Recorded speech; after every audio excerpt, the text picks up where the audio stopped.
certain events happen, your life changes, you change. And some good friends of mine, but it was expected. You know, when you're invading a country and you know it's a free fire zone and you're going toe to toe with your enemy, it's expected. And it was really tough. First time I got out the track, when it stopped and the ramp went down, I was one of the second persons going in the back. And being in the back last, you gotta get out first. As soon as I got out, I was like, man, I'm gonna get shot. I was like, I'm gonna get shot. I can feel it. It's like, wow, I'm gonna get shot. You know, it's like a video game when I came out too. I was like, wow, this is Iraq. You know, it's a different scenario. It's a different view and smell. And we're like palm trees, and you got houses that, you know, different designs. You're like, just like a video game at first. It was a video game. It looked like everything was happening in front of you, but you couldn't believe it, you know. The rounds and the RPGs and the explosions. You're like, oh man, it's actual combat. You're in combat now. You're like, you keep your head down. You gotta keep your head down. It's like, everything was a shock at first. Was scared, you know, was scared to get shot, was scared to die. Everybody would tell you that, you know, you were scared. If you ain't scared, they're lying. They were scared.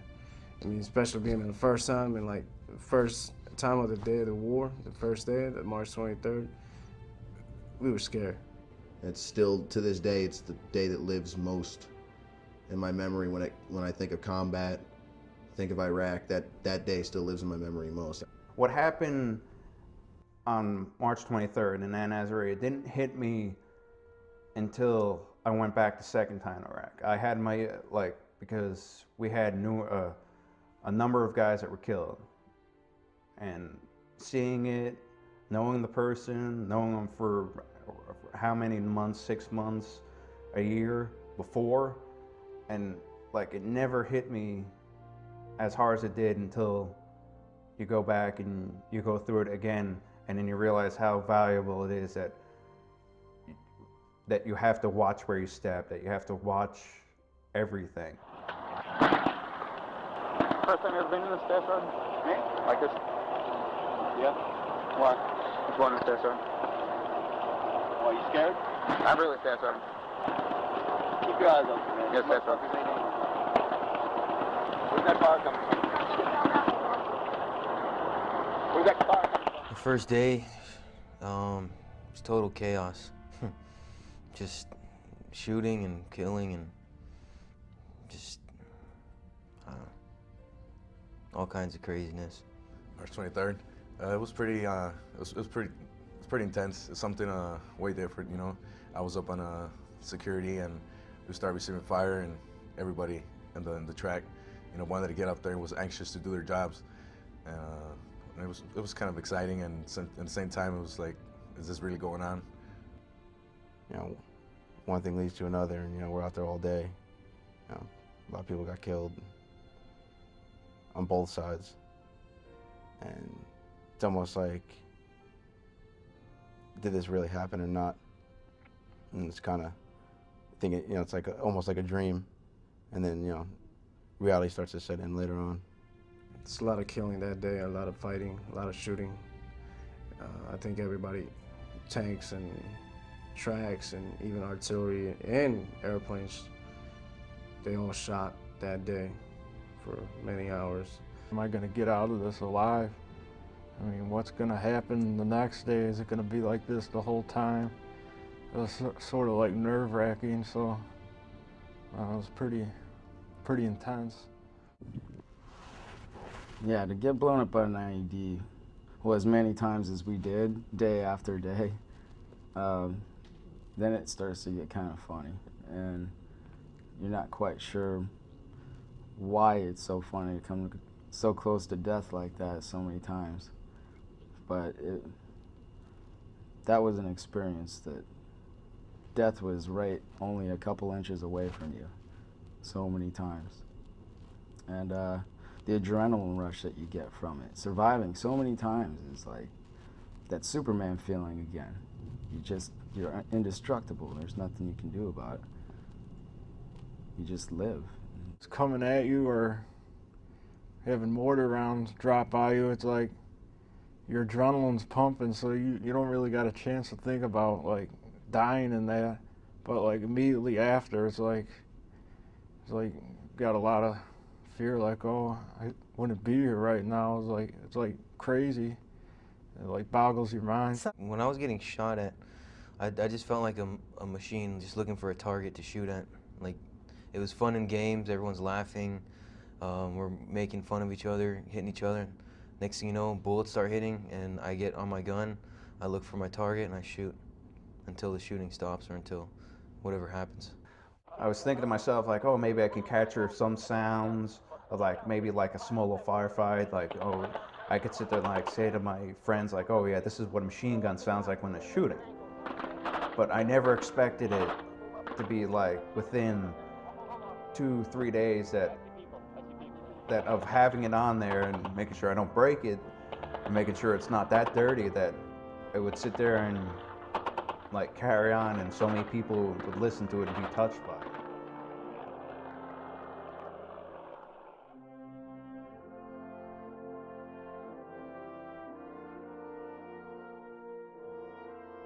I seen a flash and a boom, and I was like, oh, it's an ID. So I try to, as quick as I can, get back inside the Hummer, and then that's when the second one went off.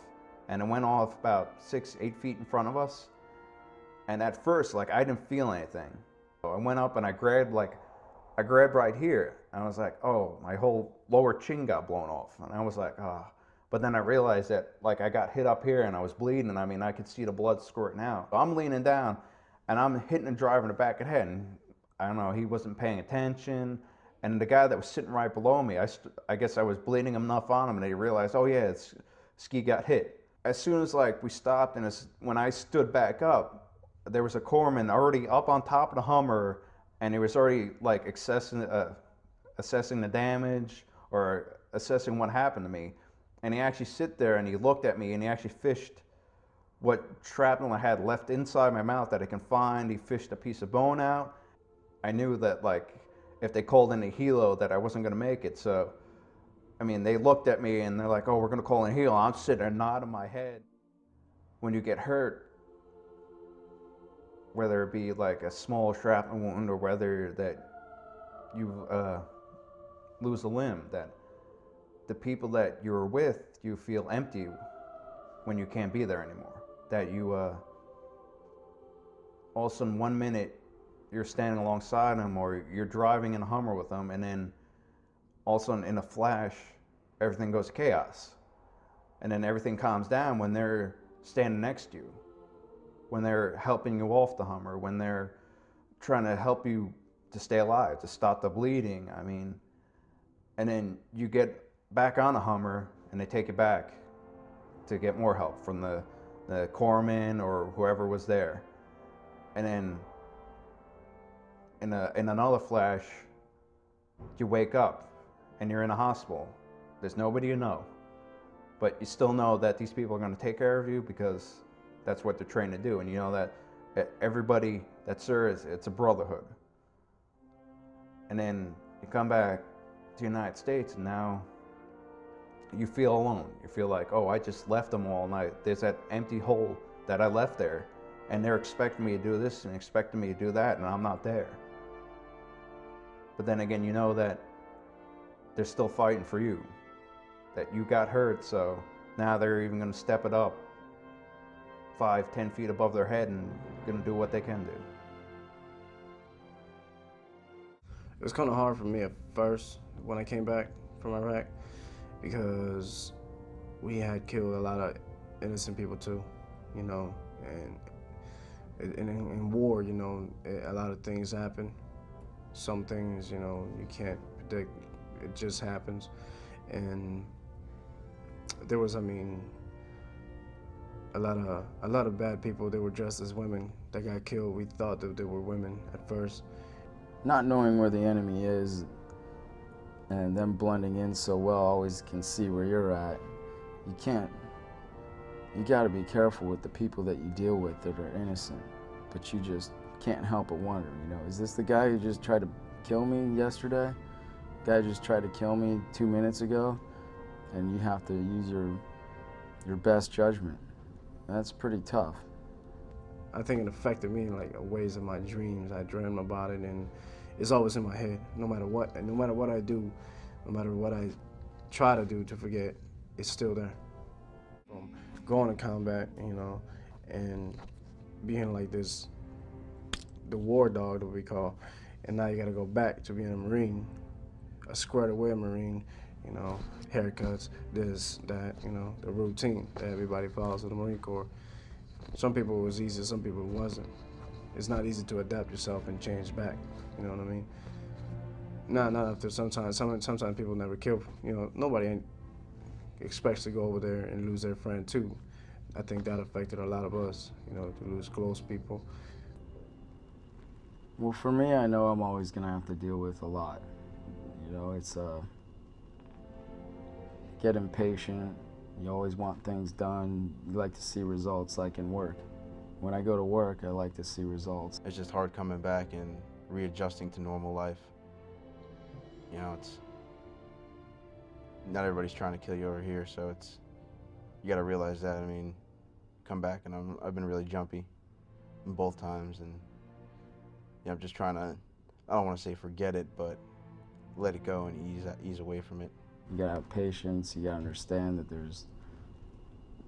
there's a living style for everyone, and yours definitely changed. I mean, there's that side that you have two personalities now. One that is what was there before, like that just like the outside shell, what everybody sees, that they grew up with is what it's on the outside, and what's on the inside is what events and what actions you've done that would sit there and just stay on the inside, and there's no other place for it to go. The shell that's on the outside holds it in, and the only person that knows about it is you. And you know, the only person that could sit there and make it better, to sit there and make it right, is the person that is in that outside shell. I'll never make friends like that again. You know, because you can tell them your deepest, darkest secret, and they won't judge you for it. And Marines stick together all the time, you know. We train together, we sleep together around the fields, go into the field together, and, you know, we suffer together, and we seem to stick together all the time, working together for years and training together through either, you know, the rain or the heat or in the desert.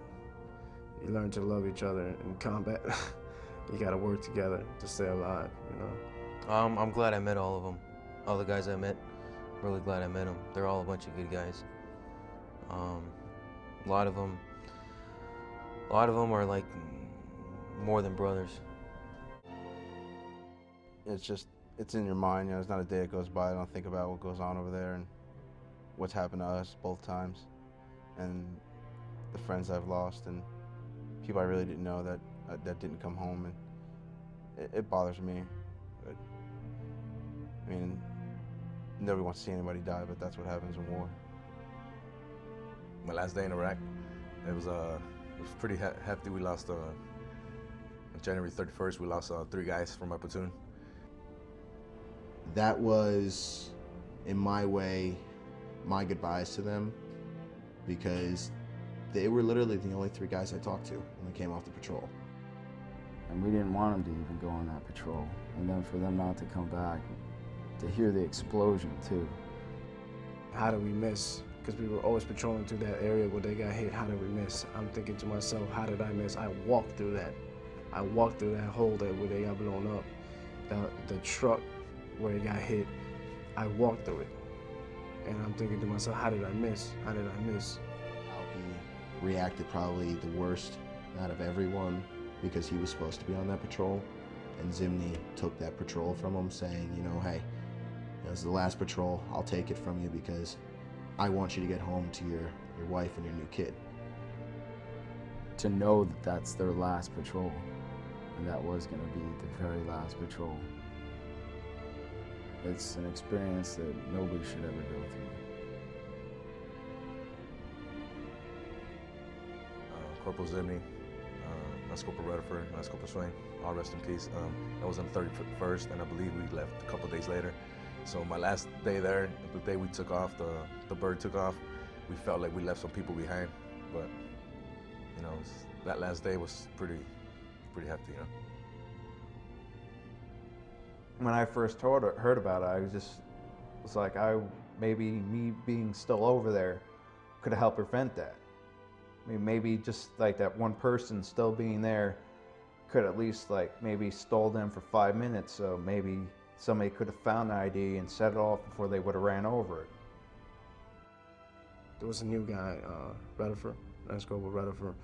He was new to our company, but he was a real good guy. He's very nice. I call him country because he was country.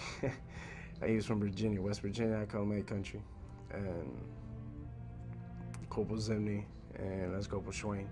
I served with Swain and Corporal Zimney the first time, you know. And I think that's what hit me more when I was there, that we went through the first time together and we made it through all that.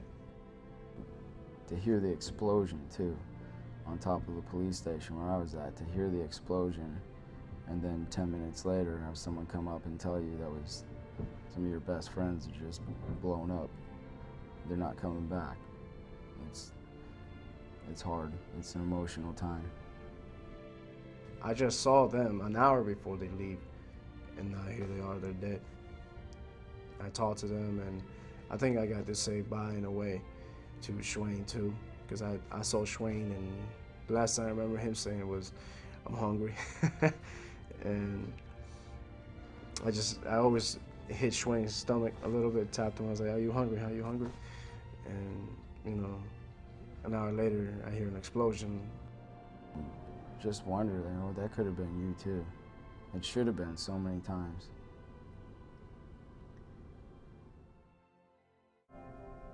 You always have the guys next to you. That's what made everything, is the guys next to you could talk to. They always had your support, and that's all that really mattered at the time. I feel it's hard to explain to somebody who's not been in the military before. You have to kind of break it down for them on a different level versus talking to one of your buddies. They just don't understand. But you know, you can try to paint them the best picture, but I still don't think many people understand what's going on over there. The first time when I left Iraq, I felt like I was leaving something behind for some reason. Kind of strange to say, but I did.